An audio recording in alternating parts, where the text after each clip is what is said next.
신앙 고백 우리 하겠습니다. 나는 전능하신 아버지 하나님 천지의 창조주를 믿습니다. 나는 그의 유일하신 아들 우리 주 예수 그리스도를 믿습니다.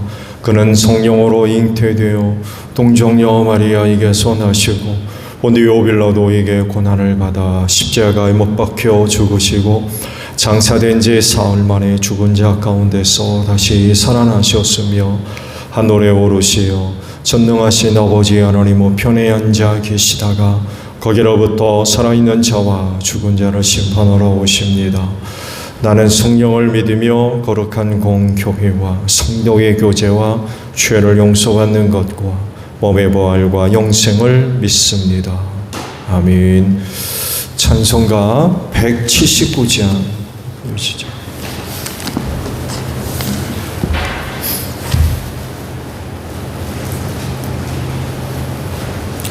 (179장이에요)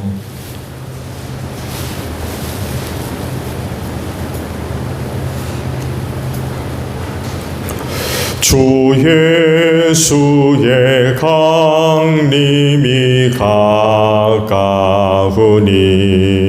저 천국을 얻을 자 회개하라. 주 성령도 너희를 부르시고 무천사도 나와서 영접하네. 주 예수님 너희를 찾으시니 왜 의심을 하면서 어찌한다. 온 세상 죄 담당한 어린 양은 죄 많은 자 불러서 구원하네. 이 세상이 즐기는 재물로는 내 근심과 고초를 못 면하리. 또 숨질 때 위로를 못 얻으며 저 천국에 갈 길도 못 찾으리. 내 아버지 주시는 생명 양식 다 배불리 먹어서 영생하라. 거짓임을 버리고 주께 오면 그 한없는 자비를 힘입으리. 스바냐 3장의 말씀을 봅니다.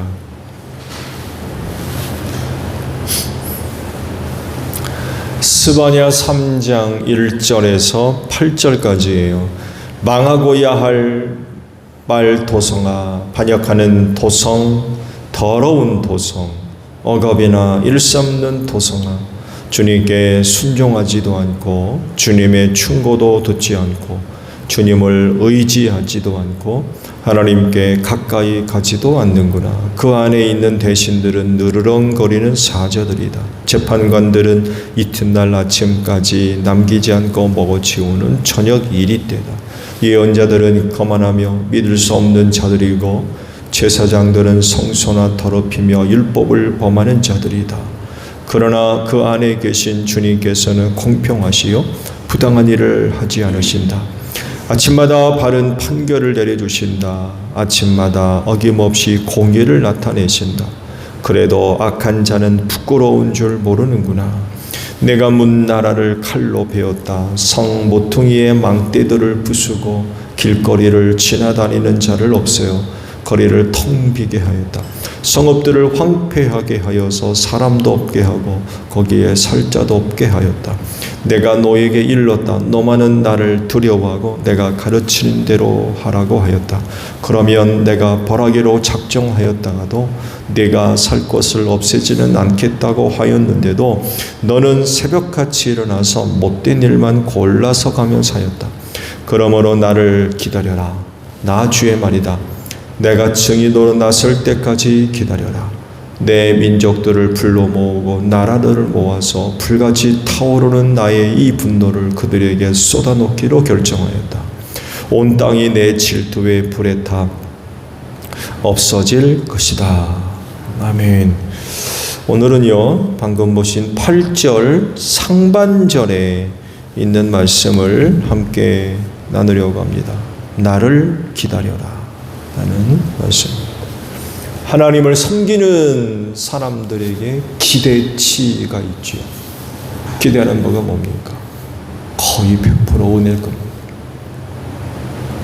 하나님으로부터 저주받고 벌받고 심판받기를 원하는 사람들이 어디 있겠어요?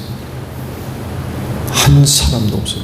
어떻게든 하나님께로부터 은혜 얻기를 원하지 그런 거 원하는 사람은 한 사람도 없을 겁니다. 그렇게 하기 위해 하나님 섬기는 사람이 어디 있겠습니까?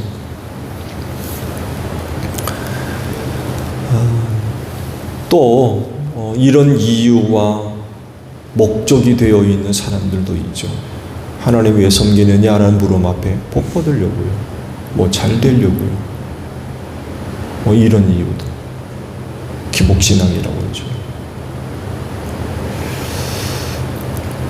근데 이게 이제 문제가 된다는 걸 아실 겁니다. 이런 이유들이 목적이 되게 되면 어려운 일을 당하거나 원치 않는 일이 있거나 이런 일이 있게 되면 금방 시험에 빠집니다. 왜냐하면 하나님을 섬기는 이유를 잃어버렸기 때문에 그래요. 하나님 섬기면 사업 잘 되고 아프지 않고 뭐 자식들 잘 되고 뭐 이럴 줄 알았는데 안 그렇거든요. 그러니까 이제 후회하는 거예요. 내가 하나님을 왜 섬겨야 되나? 내가 교회를 왜 다녀야 되나? 이렇게 돼버리는 거죠. 이런 사람들은 하나님의 실존을 참되게 경험하지 못한 사람들입니다. 하나님이 누군지를 모르는 거. 하나님이 누군지를 모르니까 이런 반응이 나타나게죠. 실제로 하나님의 실존을 경험하면 절대로 이룰 수 없습니다. 하나님이 어떤 분이며 누구인가를 알게 되면 이런 식으로 하나님을 섬길 수가 없는 거죠. 섬기는 사람에게 무슨 일이 있든 상관하지 않습니다. 하나님의 실존을 분명하게 경험한 사람들은 그래가지고 뭐 그런 일이 있다고 해가지고 가니 마니 뭐 믿느니 마니 그럴 수가 없는 거예요. 하나님이 누군지를 알기 때문에. 하나님의 초월적 존재, 그분의 능력, 그런 하나님 앞에 인간으로서의 나는 누구냐라고 부를 때 아무것도 아닙니다.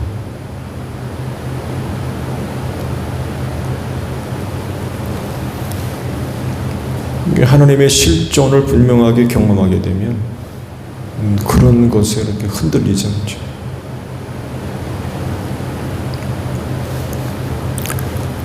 오늘 주신 말씀 보면 하나님께서 유다 백성들에게 말씀하십니다. 나를 기다려라. 나를 기다려라. 좋은 의미일까요? 나쁜 의미일까요? 말씀의 전체적인 내용을 생각해 볼 때에 나를 기다려라 라고 말씀하실 때 의미는 굉장히 부정적입니다. 왜냐하면 당시 남유다의 모습이 아주 굉장히 부정적이에요. 과장되게 표현을 한다면 안 썩은 데가 없어요. 부패하지 않은 곳이 없어요.